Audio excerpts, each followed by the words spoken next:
las palabras de Jerome Powell y de la decisión por parte de la Reserva Federal. Vamos a analizar todos estos temas de la mano de Álvaro Basagoiti, CEO, trader y fundador y socio de Trading Pro, que está por aquí con nosotros para poner un poco de luz en un día intenso, un día movidito para los mercados. ¿Qué tal? Muy buenas, Álvaro. Buenas tardes. Muy buenas tardes. ¿Qué tal? ¿Cómo andamos? Pues con ganas de conocer la decisión de Jerome Powell, también con ganas de deducir, ¿no?, de analizar su discurso. Te quiero preguntar ya, pues un poco como una especie de previa. Quiero saber qué esperas para hoy. Siempre se dice que esto es algo así, para los traders, ¿no?, para los inversores, es algo así como una noche de Champions. Pues hoy más, ¿no? También después de 4 años sin recortes. Justo, bueno, ayer empezaba la Champions, ¿no?, con el Real Madrid ganando, y hoy tenemos la noche, es verdad, más importante de la semana, incluso del mes de septiembre, ¿no? Una de las noches más importantes de los últimos tiempos en bolsa. Y es curioso porque existe un tremendo desconcierto, ¿no?, entre lo que puede pasar. Y esto no es lo común, ¿eh? Normalmente cuando tenemos la reunión de la Reserva Federal, pues suelen ir dejando caer en los medios o con Timiraos, que es su vocero, qué puede ocurrir, ¿no? En cambio, esta reunión, pues nadie tiene muy claro si va a haber una bajada de 50 puntos básicos o de 25, ¿no? Ahora mismo los swaps de los fondos federales, que han ido cambiando en las últimas horas bastante, siguen dando como mayor probabilidad lo de el medio punto de baja de tipos, pero es que hacían una encuesta a los analistas y a los economistas y el consenso de estos es que la bajada va a ser de 25 puntos básicos.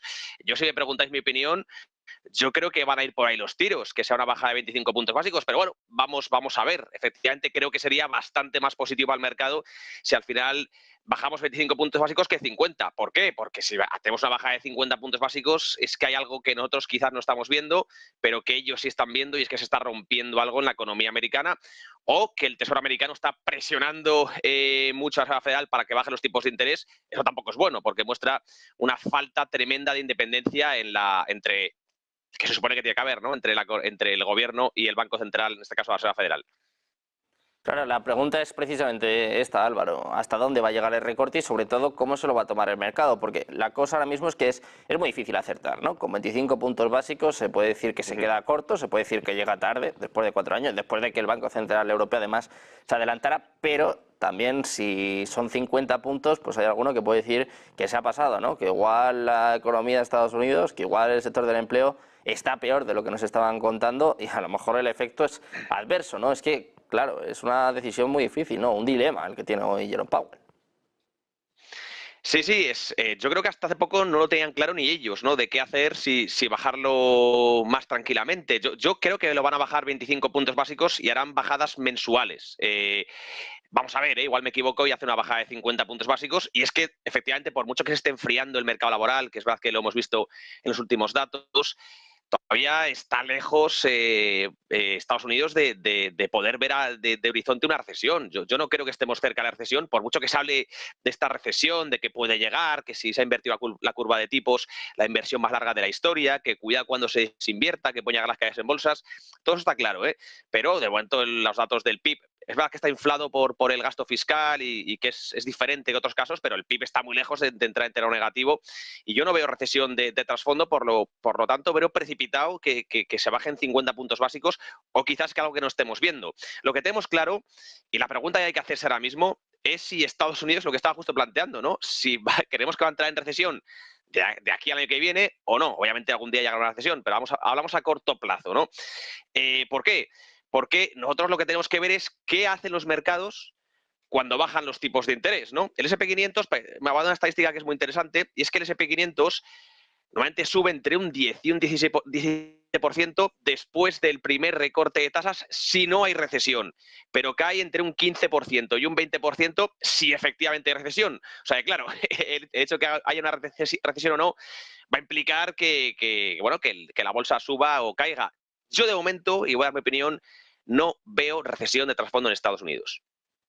Bueno, pues vamos a ver qué opina, ¿no?, Jerome Powell, y vamos a ver sobre todo, es lo que decía, ¿no?, qué dice, o cómo justifica la política monetaria de la Reserva Federal, porque como bien dices, más o menos yo creo que todos esperan 25 puntos básicos, pero la clave va a estar en lo que diga, ¿no? En qué va a hacer a partir de ahora, si esto va a ser pues una senda que va a tomar la Reserva Federal, es decir, si va a haber más recortes de tipos. Y también otra de las preguntas, Álvaro, es cómo van a influir las elecciones. Estamos cada vez más cerca, quedan pues ya nada, poco más de 2 meses y hay mucha presión. Ayer, por ejemplo, esta semana, si no me equivoco, el lunes contábamos que los demócratas, varios demócratas, entre ellas la famosa Elizabeth Warren, metían presión a la Reserva Federal, decían que había que recortar 75 puntos básicos. Trump alguna vez ha vacilado, ha amenazado con echar a Jerome Powell de su cargo. Esto también se va a tener en cuenta, a lo mejor no para esta reunión, pero cuanto más se acerquen las elecciones, más presión va a haber sobre Powell, que tiene una papeleta complicada, ya no solo por cuántos recortes, sino también cuánta presión va a sufrir en estos meses.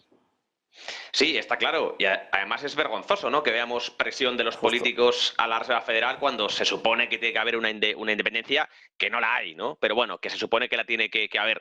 A ver, las elecciones, esto es lo de siempre, ¿no? ¿Qué se especula? ¿Con qué suele subir más el mercado? ¿Con los demócratas o con los republicanos? Pues es verdad que el año electoral son años muy alcistas, por mucho que era en septiembre, también hay que decirlo que justo estas 2 semanas que estamos ahora mismo de aquí a final de septiembre son semanas estacionalmente bajistas. Creo que es un factor que no podemos perder de vista. Pero los años electorales suelen ser años muy positivos para las bolsas. Si repite el gobierno, es decir, en este caso si mantendrían la presidencia los demócratas, o sea, cuando repite el gobierno suele subir más que cuando hay cambios, pero yo creo que las políticas de Donald Trump quizás puedan ser más favorables para los mercados financieros. Es verdad que los dos son de seguir endeudándose, eso es un problema que Estados Unidos no parece que a nadie le preocupe, ¿no? El tema de la deuda, porque el gasto público es una bandera que llevan los dos, tanto Trump como Kamala Harris, pero bueno, esa desregularización o esa baja de impuestos parece que sí puede ser más favorable por parte de Donald Trump. Yo creo que la gran diferencia, el activo que más se puede ver diferenciado si gana uno u otro es el Bitcoin, ¿no? Lo comentabas tú antes, que estaba en torno a los 60.000 de momento. Claro, Donald Trump sí que parece que abraza mucho las criptomonedas. Ayer justo, ¿no? El lunes presentaba su proyecto, ¿no? Nuevo proyecto de criptomonedas, World Liberty Financial, con sus hijos, y decía que iba a crear estratégica, ¿no? Esta reserva estratégica de Bitcoin. Creo que eso sí que puede ayudar de verdad a que por fin veamos este último trimestre quizás llegar al Bitcoin a las 3, a los 100.000, ¿no? A las famosas 6 cifras. Y con Kamala Harris, pues parece que, de hecho, muchas empresas, incluso mucha criptoindustria, tendría que emigrar incluso a Estados Unidos a otros países. Por tanto, sí que veo un activo que se puede ver diferenciado. Las bolsas no creo que tanto, quizás algo, pero a corto plazo no creo que tenga tanto impacto que gane uno o que gane otro. Sí, te quiero preguntar también por las tecnológicas. Hablaba de varias de ellas que van a ser protagonistas en la sesión de hoy. Por ejemplo, Google, después de ganar esta lucha, ¿no? Con esta contienda con Europa, se salva de pagar unos 1.500 millones. También hablamos de Microsoft, apuesta por la inteligencia artificial, 30.000 millones de euros más. Te quiero preguntar en general por las tecnológicas. Por cierto, hablabas de Bitcoin. Hoy Bloomberg contaba que si hubieses invertido a principios de año, habrías sacado lo mismo invirtiendo en Bitcoin que en las 7 magníficas. También habla todavía de la correlación existente, ¿no? Entre Bitcoin y el Nasdaq, o en este caso las principales tecnológicas del mundo. Sí, yo realmente, fijaos, nosotros en nuestra empresa, tanto José, que ha estado muchas veces por aquí, como yo, estamos ahora mismo comprados en Google, ¿no? Es una compañía que nos gusta bastante, tanto por técnico como por múltiplos. Creo que la noticia es muy positiva, obviamente, esta victoria, ¿verdad?